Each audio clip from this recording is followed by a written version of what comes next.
More people are joining in, so I'll just get started with some welcome. Hello, Tanchi, everyone.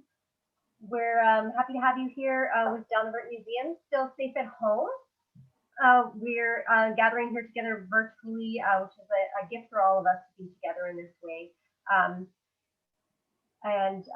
We are here with the support of Stillway Credit Union, the Winnipeg Foundation, and Safe at Home Manitoba. So thanks everybody for joining us today with elders and residents at Dalnavert Museum, Barb and Clarence Nepinak. I also want to just say that Winnipeg is located on Treaty 1 territory. And Treaty 1 was signed only 24 years before Dalnavert Museum was built as a home in 1895. Oh, what's that? I think we can have a picture here. This area of Turtle Island is the original land of the Anishinaabe, Cree, Oji Cree, Dene, and Dakota peoples, and is the homeland of the Métis Nation. So without further ado, thanks for everyone joining us today for Stories from a Frozen Earth, Part 3. And Barb's going to start off this afternoon. Welcome, everybody. Miigwech, thank you for inviting us to be a part of this. Again, it's very important that, we gather and share and talk about stories, because for us in our culture, this is the time we tell stories. Yes, we can tell legends. Legends are based on teachings. And when I say teachings, it's beyond the 7 teachings. When we were growing up, I came from a family of 9 girls and 2 boys. It was the role of the grandparents and the extended aunts and uncles that were the storytellers. And what they would do is they would tell you a story, and you had to figure it out what the story was about. So that encouraged us to use your imagination. And we always had, a Q&A after, and I didn't really, at that time as a child, I didn't really realize how important that process was. Today, we don't have a lot of that. We're the elders now that are trying to bring back that tradition, not in just in the museum setting, but also from like schools and other community centers. So we're starting to do that because people really want to learn about the culture. They want to learn about the language, and we're doing that as well. And it's a good way to learn. It's very very friendly environment, and to be able to Zoom was a challenge at first, but we've been able to overcome that. And we'll also have an opportunity for a Q&A after we finish our stories. So maybe what I'll do is I'll just read you the first one.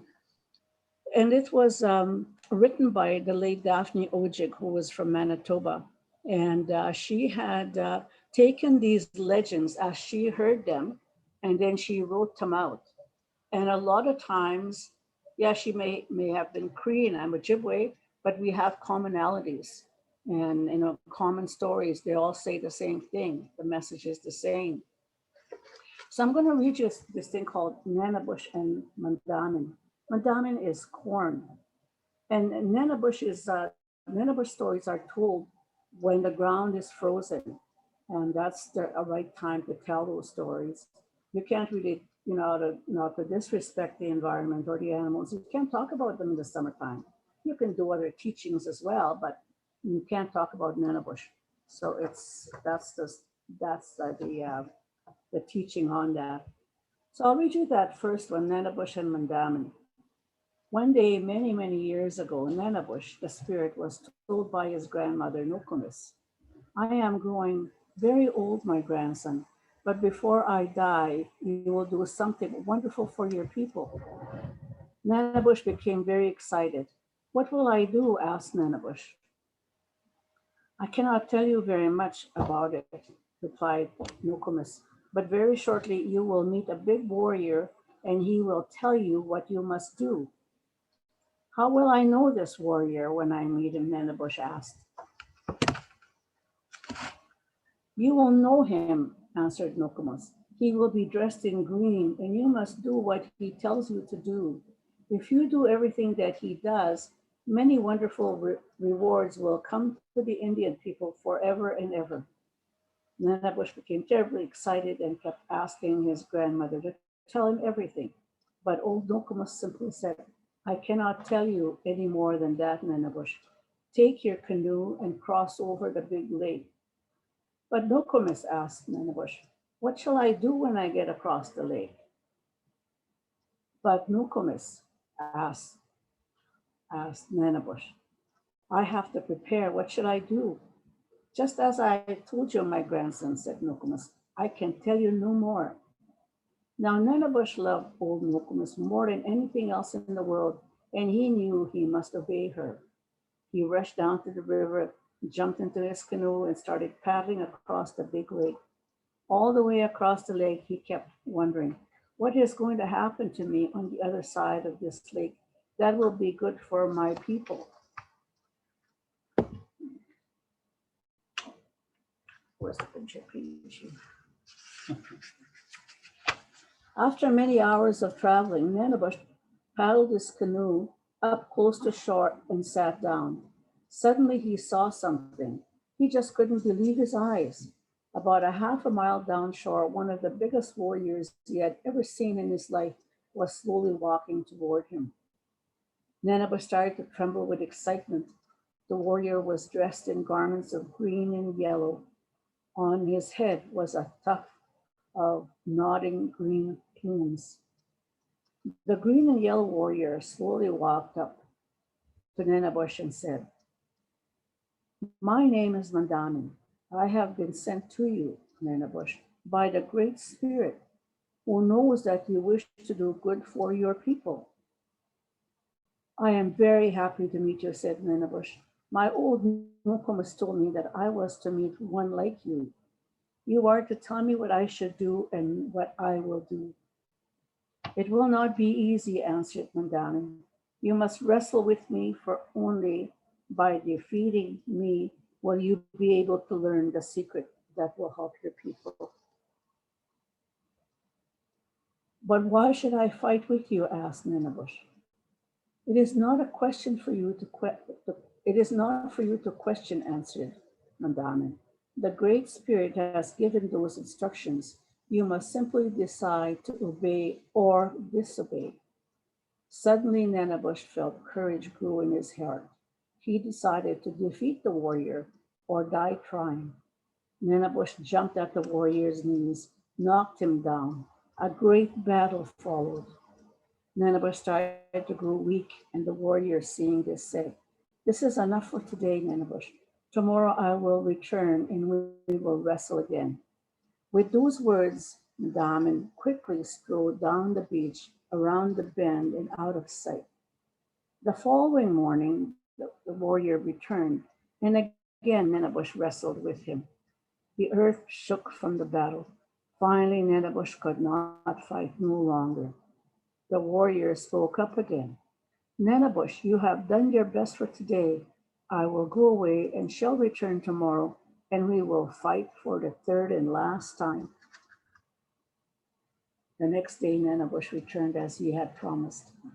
Before they started wrestling, he said, Nanabush, this is your last chance to defeat me, and defeat me you will. When you have thrown off, when you have thrown me, strip off the green and yellow garments, clean the earth of weeds and roots, and bury me in that soft soil. When you have done so, leave your body in the ground. Leave my body in the ground. Do not let weeds grow on my grave. Soon you will know how to help your people. So for the third and last time, Nanabush wrestled with the warrior. He defeated him, stripped him of his garments, and buried him as he was told. Nanabush was tired and weary, returned to his canoe, and crossed over the lake where Nokomis was anxiously waiting. He was proud of himself and told Nokomis all the things that had happened. Old Nokomis only smiled and said, don't forget to do everything the warrior told you to do. Every day Nanabush visited the grave. He cleaned off the weeds and the grass. He kept the earth soft and moist. One morning, to his great amazement, he saw tufts of green plumes coming through the ground. He was excited and hurried to tell Nokomis. Again, she only smiled and nodded. Weeks passed, and then one day Nanabush asked Nokomis and some of their friends to come to the grave. There in the place where the strange warrior had been buried stood a tall and graceful plant. It had bright colored silken hair crowned by nodding green plumes. From its side grew clusters of milk-filled ears of corn, golden and sweet. Look, shouted Nanabush, now I know how to help my people. Then the whole family feasted on the ears of corn and thanked the Great Spirit. So Indian corn had come into the world. Is that incredible? And today, we have corn still. And today, from that time on, there was other plants that were planted with the corn. They called them three sisters, which is the squash. What's the other one? The one that plants the beans and the corn. So today they still a lot of people are returning to that tradition, and when they make their gardens, those are the ones that they plant. because And it doesn't take up very much room. yeah. So do you want to go do the next one? Does anybody have any questions? If you have questions, you can put them in the chat too. We can all see them if they're in the chat. You can send them directly, or you can let everyone see. And at the very end, we'll do a full question answer. So you can also keep them in mind. And your question? Okay, Glenn, take your turn. Okay, we're just going to switch here. Let me jump in.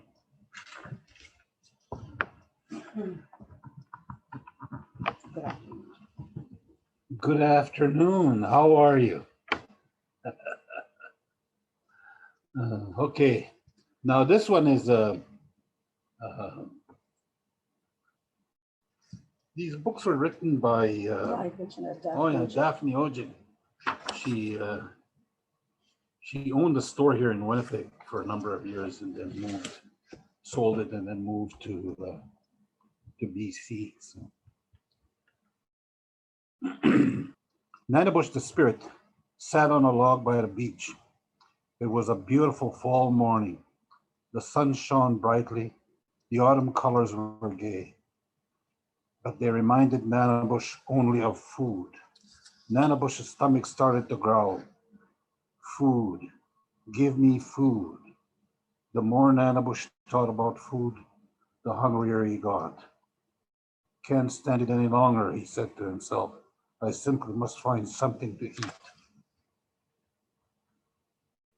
Suddenly he saw a flock of big, juicy ducks about to land on a smooth lake around a bend. Nanabush was too excited to speak. Did you know that ducks love wild rice and grain? It makes them fat and happy. Did you know that ducks fly south for the winter because they just hate the cold? Well, these ducks were all filled with rice and grain for their flight many, many miles south. Nanabush knew all about the ducks, but he understood nature. He knew that they were on their way south. I could save them from the long, tiring trip, he thought. Deep inside him, a voice kept saying, what beautiful plump drumsticks they must have. Nanabush loved nature, but he was sometimes greedy too, because he was hungry. He couldn't take his eyes off the ducks. I must have them all, he decided, licking his lips. How can I get close to them? Suddenly, an idea bubbled in his mind. I'll trick them into playing a game with me. After all, ducks love to play games. And besides, they will believe anything I tell them. Friend ducks, called Nanabush in a soft voice. Would you like to play a new game with me? Oh, we would, quacked the ducks excitedly. What kind of game? Oh, please show us. We will have a fire dance, shouted Nanabush. Come close to me so I can explain. We will get burned. Will we get burned? Asked Nanabush. Asked the ducks. Will we get burned? Asked the ducks as they came flapping and squawking around their new friend. They were so excited about learning a new game, they couldn't stand still. No, you won't get burned, said Nanabush. It's lots of fun. First, we must gather some firewood for the fire dance.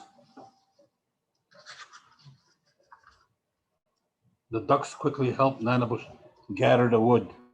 They felt good being helpful, especially to their new friend. A little while later, they had a fine, cheery fire blazing. They all gathered around to have the game explained to them. Now, dear ducks, the most important rule is to close your eyes tight. You must not open your eyes during the whole game, and you must dance faster and faster. The duck that dances the best and keeps his eyes closed wins a prize. The ducks started to dance around the fire. The faster they danced, the more fun they had flapping their wings and squawking. Nanabush sang and clapped his hands and danced, singing louder and louder. The clumsy ducks became more excited. While the ducks were busy with the game, Nanabush grabbed one duck at a time, wrung its neck, and stuck the bird into the fire. Soon there were no dancing ducks left, just plump feet sticking out of the hot coals. To Nanabush, it was a beautiful sight, and he was very pleased with himself. What a feast this will be, he thought. Nanabush was hungrier than ever, but he decided to have a little nap. He thought a nap would calm his stomach. Now keep an eye on those ducks, he told his bottom as he dozed off. Although his bottom promised, it was tired too. Soon they were both fast asleep, dreaming of fat drumsticks. When Nanabush woke up, hungrier than ever, he ran at once to the fire. When he pulled the duck out of the hot coals, what do you think he saw? Why, lo and behold, no duck, just legs, burnt legs. Nanabush became so upset, he quickly, from duck to duck, no fat drumsticks, just dry black legs. Can you imagine how Nanabush felt? What really happened is that Paquis, March Whirlwind, decided to punish Nanabush for his greed. He decided to teach him a lesson. While Nanabush slept, Paquis pulled out all the birds, all the ducks, and stuck the legs back in to make it look as if ducks were still in the fire. At first, Nanabush was terribly angry. Then he decided that his bottom was really to blame for not minding the ducks. Yes, it was to blame, he said to himself. I will punish my bottom by holding it over the fire. And he did, until it was red, blistered, and painful. Later, when Nanabush had a chance to think about it, he realized he had been wrong. He had indeed been greedy. The ducks would have made such a good meal. Why did he have to kill them all? But all was not wasted. Nanabush never forgot the lesson of the dancing ducks.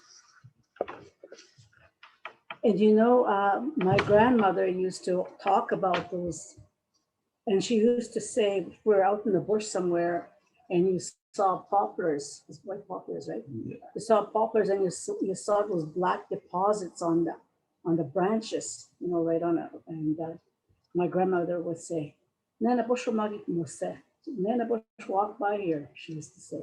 And I used to say, how would she know that? And then she would tell us about why those black deposits are on the trees. It was because Nanabush was trying to relieve his pain from that fire. And rubbed his ass on the tree branches. So my grandmother always used to tell us stories, and I used to think to myself, how can she remember all those stories?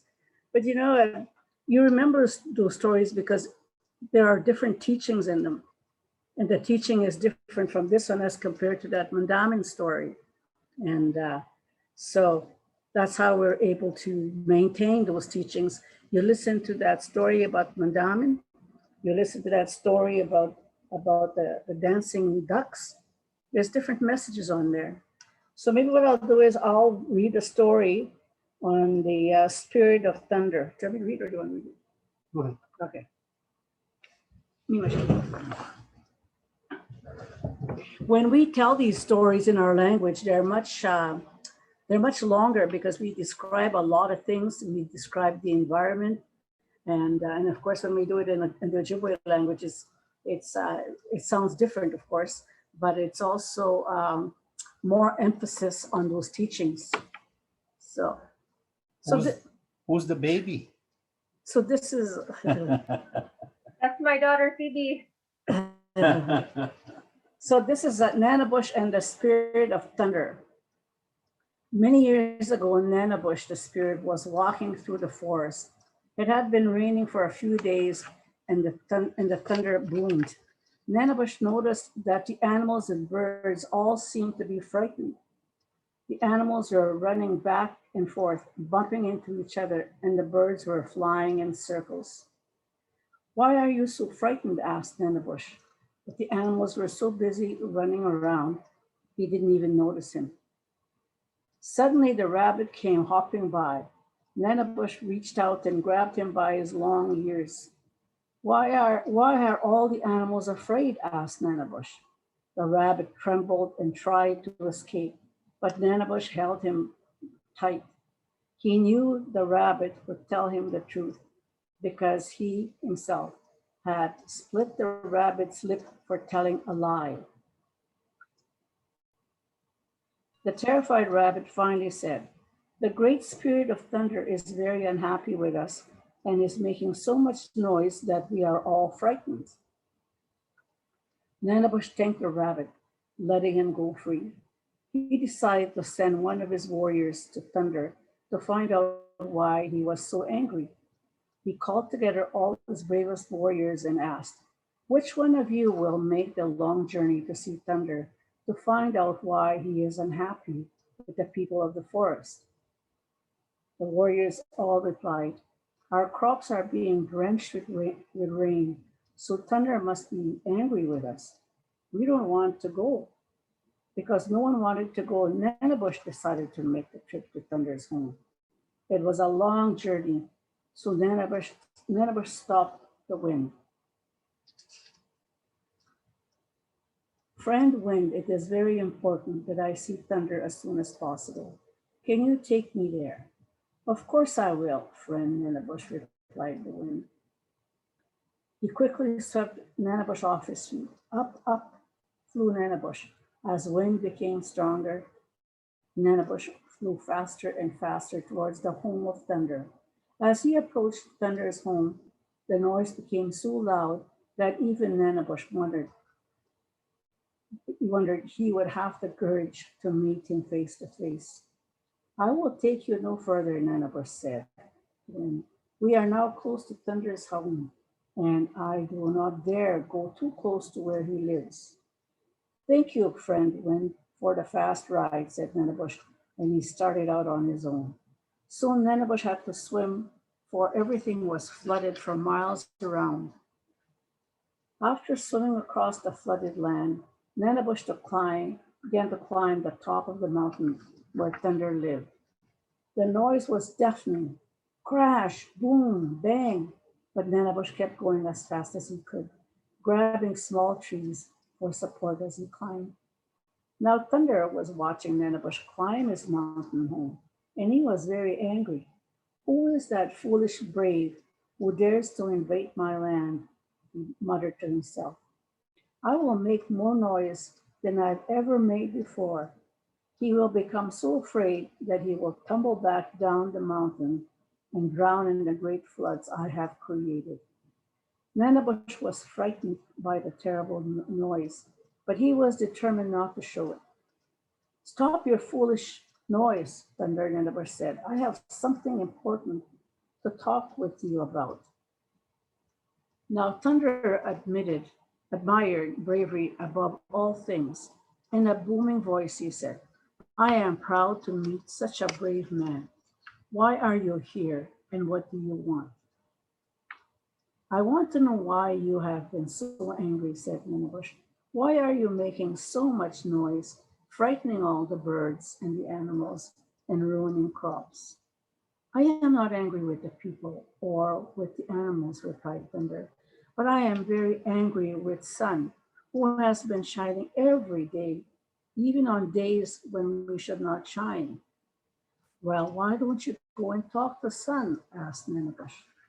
I am too angry to talk to him, replied Thunder in his booming voice. Would you like me to speak to Sun for you? Asked Nanabush. Please do, replied Thunder, and I will give you one of my fastest rain clouds for your journey. Suddenly, a large rain cloud swooped down and lifted Nanabush up towards the sun. As the rain cloud drew closer to the sun, the heat and the sweet air made Nanabush sleepy, and soon he was fast asleep. All at once, he was awakened by a hearty laugh. Sun was standing in front of him with a friendly look on his face. Why have you come to see me? He asked Nanabush. Nanabush quickly explained the reason for his visit. Yes, Nanabush, I see now it is my fault that Thunder is angry, said Sun. Sometimes I become very sleepy and wander off course. I am sorry. I had no idea of the damage I've caused. I promise to be more careful in the future. Nanabush thanked the Sun and hurried at once to find Thunder. Thunder was very pleased when Nanabush told him what had happened. He immediately stopped the floods. The people of Nanabush's tribe and all the animals and birds of the forest were no longer frightened, and Thunder was no longer angry. Ever since that day, Thunder makes rain only when the crops are dry, and the sun shines only when the crops need the sun. My story. Mhm. Did you want to do another one? Sure. So, see, all those Nanabush stories, they all have a different message in them. This one is Nanabush loses his eyeballs. One sunny day, many, many, many years ago, Nanabush the spirit woke up from a good night's sleep. What shall I do today? He wondered. I think this would be a wonderful day to play some games with my animal and bird friends. Who shall I ask to play with me? I know. I'll look up my friend, the squirrel, and he can play tag for a while. But when Nanabush found the squirrel told him he had to work all day to store up nuts for next winter. Nanabush started to look for some other animals to play with. All of a sudden, he heard the loud noise, smack, whack. Nanabush hurried up the creek to see where the noise was coming from. He found his friend, the beaver, swimming back and forth with sticks in his mouth, whacking his tail on the water. He seemed so happy. That looks like fun, thought Nanabush. I'll ask the beaver if I can play with him. After all, I can swim just about as well as he can. And as a matter of fact, I'll bet I can swim better than he can. I can do most things better than anyone else. Nanabush dived into water.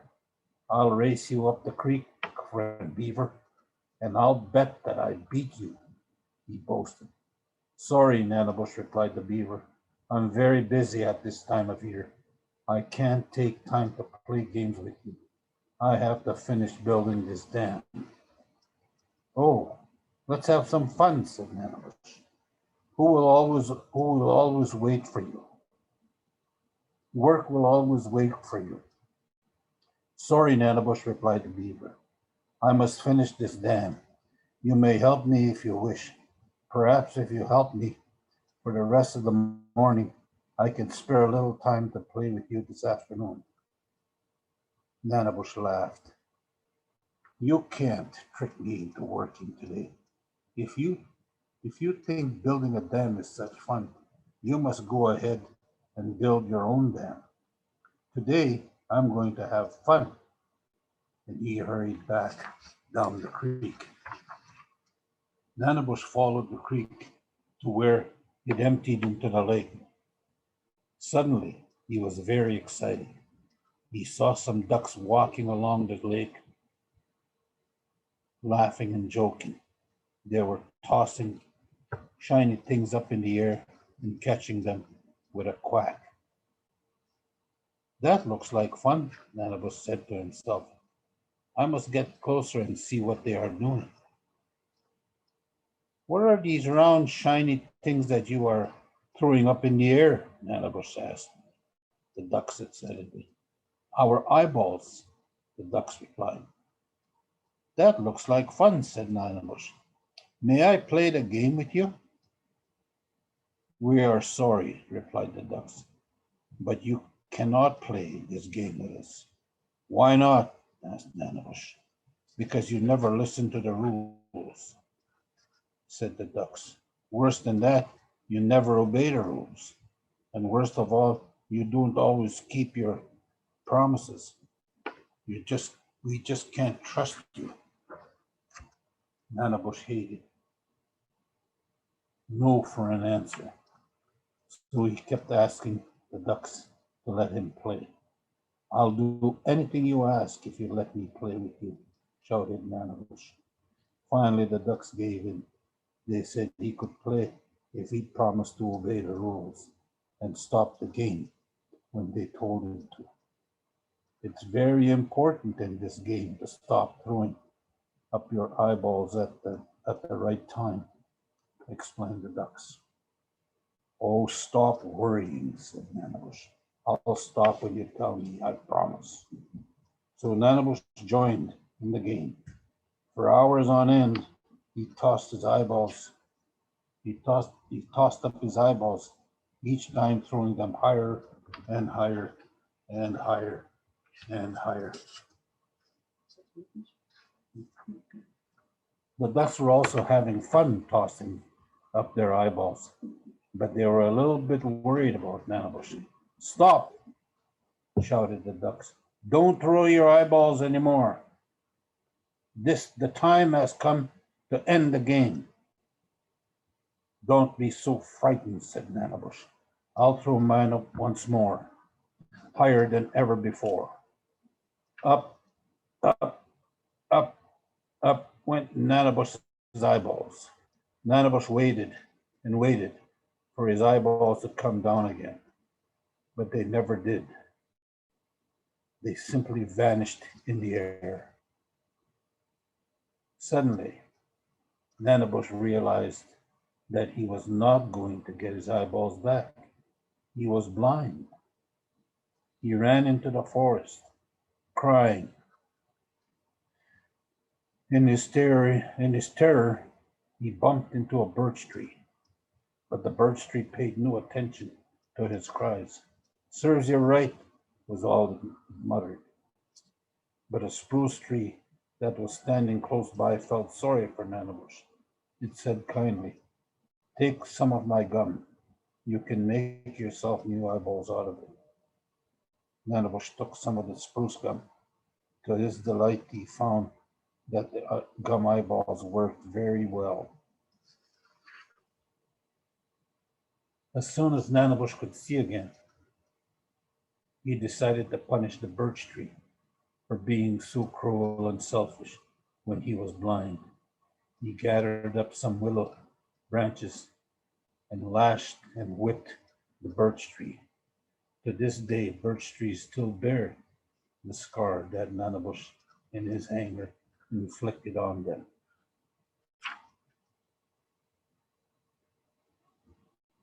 See, that's another great story. Yeah.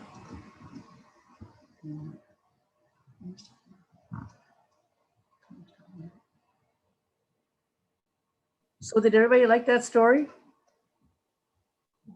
I didn't put you to sleep, did I? No. I'm just taking it in. Just eyeballs. Yeah. Tearing your eyeballs up. So when next time you walk in the bush somewhere, you'll see those birch trees. You know, you'll see those deposits, the way they look, you know, the slashes. Mhm. So, let me read the next one. Sure. Okay, this will be our last one. And this is Nanabush and the rabbit. See, when we tell these stories, we would change the rather than saying rabbit, we would say wabus, which is what it is in our language. Just like the spirit of thunder, the dancing ducks. You know. And sometimes when we have a dancer, when we have a singer with us, we usually use him. We encourage the children to get up and dance, and they're the dancing ducks. And what we do is we always make a child. We talk to the child, and then there's a part there where Nanabush grabs the child. So we've had situations where we've asked maybe a boy or a girl in the audience to scream as loud as they could. And it's been a lot of fun to do that. So I'll read this last one. It's Nanabush and the rabbit.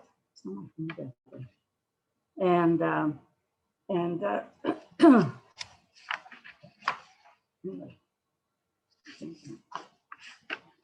so this is Nanabush and the rabbit. Did you ever look closely at a rabbit? I mean, really look. There are two things that are quite different about rabbits. First of all, it's their long, long ears. Now, why would rabbits have such long ears?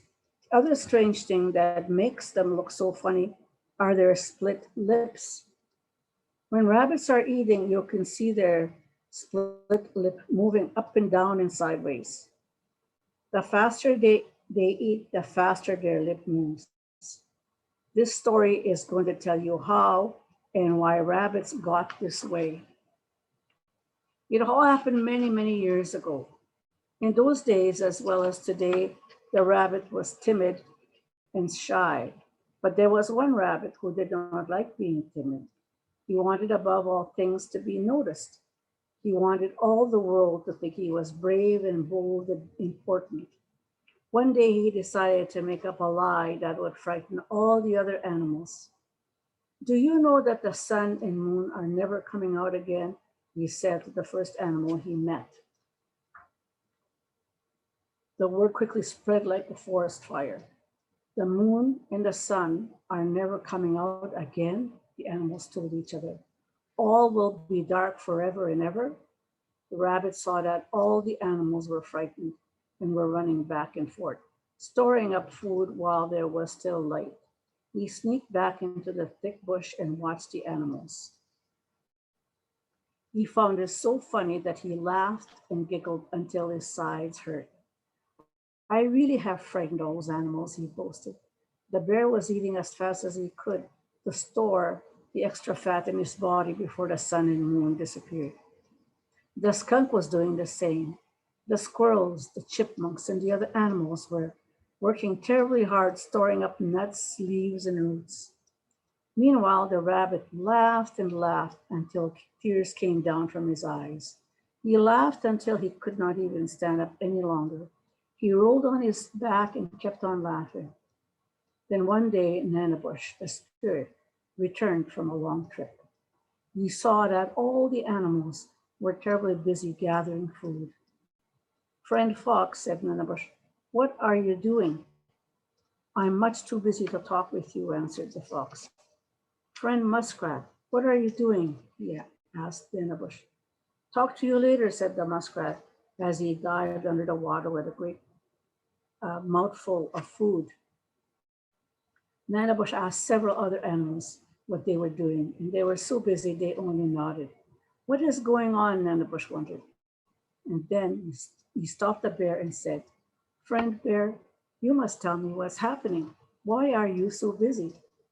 Haven't you heard, said the bear, the sun and moon will soon be gone forever, and we are trying to store up food before it is dark.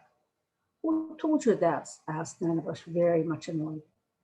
I heard it from the skunk, said the bear. The skunk then said, I heard it from the squirrel. The squirrel quickly said, the chipmunk told me.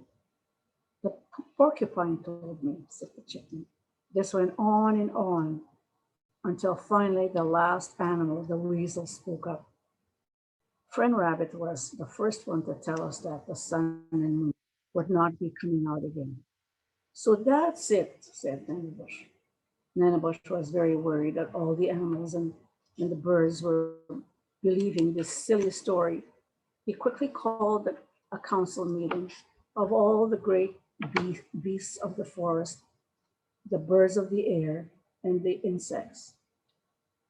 Animal friends, said Nanabush, thank you for coming together to hear what I have to say. But where is the rabbit? Why did he not come to this meeting? Perhaps he was hiding, growled the bear. But why should the rabbit hide from us, said Nanabush. Maybe because he has told us all a lie, said the great wise owl. Yes, shouted Nanabush, the rabbit did lie to you. Why, I don't know. But let me tell you this, the sun and moon will be with us forever and ever. What is so bad it's silly is that you all believed him. He has been laughing at you since he started that story. Nanabush was terribly angry at the rabbit that quickly found his place of hiding. He grabbed him by the ears and yanked him off the ground. You can imagine how those ears stretched. In his anger, Nanabush hit him so hard in the mouth that he split the rabbit's upper lip. When his anger cooled, Nanabush felt a little sorry when he saw what he had done to the rabbit. He did not yell, he spoke wisely. You did a terrible thing making up a lie to frighten all the creatures of the earth. Let your long ears and split lip always remind you of how you nearly ruined the people of the forest. So that is why rabbits today have such long ears and a split lip. So it all makes sense, eh? So all these stories that we've read to you are traditional legends, and people know. And then the other thing too is now we're starting to have other writers produce more current topics.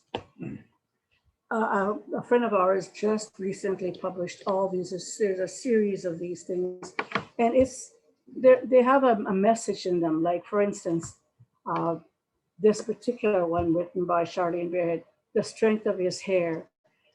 It's quite common for our people to have long hair, so you see that. And the same thing with the dream catcher, and the same thing about the nature of life, it talks about all that. So, and the great medicines, we have medicines that we have, and the offering of tobacco, and the laugh of, and the love of the dance. So we're starting to have new storytellers that are talking about things that affect us today, but we still have those traditional legends talking about Nanabush. And so you'll see a lot of that coming out now. And in more contemporary times, a friend of ours just published this one. It's called Between Two Worlds. It is published by Brian Francis. He's Mi'kmaq from the East Coast. And he's an avid photographer, and he has written poems or short stories for each page. And I would encourage you to search these out. This book is called Between Two Worlds, Spiritual Writings and Photographs by Brian J. Francis. So I would encourage you to expand your knowledge and expand your learning, just as we are doing. Yeah, we still hang on to our traditional legends, but we're also going to be adopting these as well. Thank you. Miigwech, thank you. I just posted in the chat where you can buy those books. Okay. Portage Main Press, but I also saw you can get them at Chapters as well. So if anyone has any questions or comments, now would be the time to start a discussion if you have any thoughts about the stories that we heard today. There was lots of good stories, some familiar to me. Oh, Phoebe's talking away there. I don't know. You can hear her telling her own story. In the chat, Chad says, great stories, but tough before a meal. I think that was just after the eyeballs. And also craving duck with a side of corn. Can you hear me? Can you hear me, Clarence and Barbara? Yes. Yep. It's Gary McEwen. Oh, yes. Thank you very much for your stories. Thank you. This old duck hopes that Nanabush will visit me in my dream this evening. Thank you.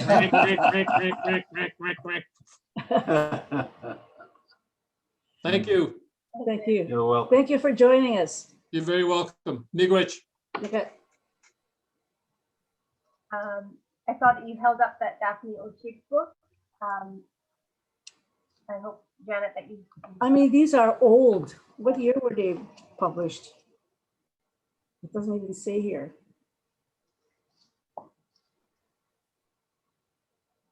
Yeah, there's a number of them. I think there's about 12 altogether, but we don't have all the 12, right? Yeah, we do. Oh, we do? There's Okay. 10. 10? Yeah. Yeah, but they're really good teachings. We've used them in different schools. And a lot of times what we would do when we go to a school is we would take a contemporary book and compare it to, let's say, the Dancing Duck or the Mondami story. And it's good to have that, giving a choice to children and for them to use their imaginations. At one time we did a series of readings, and we asked the children to draw out a picture of what they thought this was. And it was the Spirit of Winter. It's a much longer story.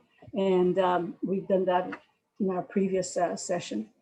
And we would encourage the children to draw it out what they saw as we were talking. And it's good to encourage those children to continue. Yeah, there's modern technology, but there's also another form of where we could share our teachings. I remember you saying that, and I've been drawing the story. My drawing skills are not good, but it's fun to engage that way, just to be doing something kind of creative with your hands, tactile, and taking in the story. Yeah. It's a good idea. I don't know if I can show you. It's not very good, but someone else is wondering about. I don't know if you saw. Are there any props that can be used with the book? Props. What we did in one session was we had what do you call those stuffed animals. So I would have a rabbit, and I would have a duck, and I would even have a corn, and we would share those with the kids. But I found it too cumbersome after a while because you're lugging all this stuff out just to go and do a story.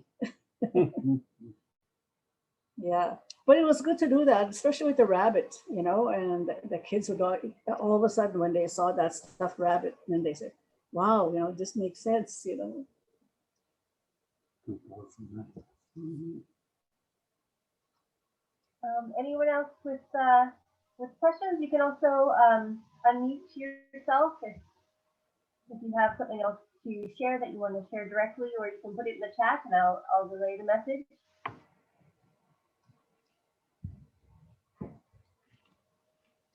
People are saying thank you. Well, we still have a couple more sessions coming up, right? That's true. Yep, that's it. Yeah, we have some spring break programming coming up. So we'll be putting together TV making kits and having a craft, some teaching coming up during spring break. And with the Winnipeg Foundation's help and with Safe at Home Manitoba, we have a bunch of programming that we get to continue with Barb and Clarence. And your generous use of your time for us, which is so nice. Yeah, so that'll be exciting. So if you haven't signed up for Downward newsletter, then please go to our website and sign up for the newsletter so you're well aware of the stuff coming up here. Is there anything else you want to? Oh, you can also you can go to Zoo Light and check out the teepees that Barb and Clarence have put up. There's always some lights inside. They look really cool. So that's something that they're doing. Is there anything you want to mention, Barb, Clarence? Oh yeah, we're doing it's a comedy skit. It's in the Ojibwe language, and it's in partnership with U of M, U of W, and Aboriginal Languages in NCI. And so we have these scripts that are sent to us. And like tonight, we're doing a recording tonight, and that will probably air in about 2 weeks. What they do is they edit it at NCI, and then they air it. I think it's about 20 minutes altogether. So there's a group of us that are involved with this, but some of us are fluent speakers, some are not, some are just learning the language. But it's a hospital setting, and they talk about different issues in the hospital. So that's what we're doing right now, and we're doing that till the end of March. And what's that? Do you know the title of it? Like the title of the. What's it called, Clarence? I don't. Akwaziga. You can look it up on the website. I think U of M or U of W should have it on their website. Okay. But also Aboriginal Languages of Manitoba should have it on their website. And they actually have recordings on there already that you can listen to. Oh, well, everyone go to the website. Yeah, anybody can go to that site. Yeah. Okay, and look up those. They're like podcasts or radio. I haven't actually I haven't seen it myself, but they told us that it's on there. Okay, great. We'll go check that out. And also check out NCI. NCI is the one that airs it. Okay. And I've heard people in our community talk about it because they have a lot of people listen to NCI, and they have talk about they recognize our voices and stuff like that. And I had a call from one of my cousins and said, "Was that your voice?" And I said, "Yes." But we all talk in our language. Oh, that's Just as a small suggestion, people, when reading stories to our own children when they are very young, if you can, to stop and make the sound effects, the sound of the wind, the sound of a puppy, bark, bark, bark, bark, bark, the sound of a duck, quack, quack, quack, the sound of a goose. It's very effective with children. Yeah, and sometimes what we do with children is we give them those characters. Mm-hmm. And then when it's time for the dog to bark, and then we'll just point to that child. And good idea. Good idea, Barbara. Yeah, thank you. Yeah, they do like to participate. Yeah. The school we've been going to, it's been about 15 years we've been going to that school. And everybody knows about us. We're not even in that area. We don't live in that area. But it's just a tradition that we started 15 years ago. The administration supported it, and we still go there 2 or 3 times a month. So, and it's when you've come full circle when you go somewhere and somebody brings their children and say, "You taught me this this story." Makes you very wise, not old, very wise. Yeah. Anyway, thank you, Miigwech. In our language, you don't have a word for goodbye. Rather, we say, We'll see you again. Yeah. So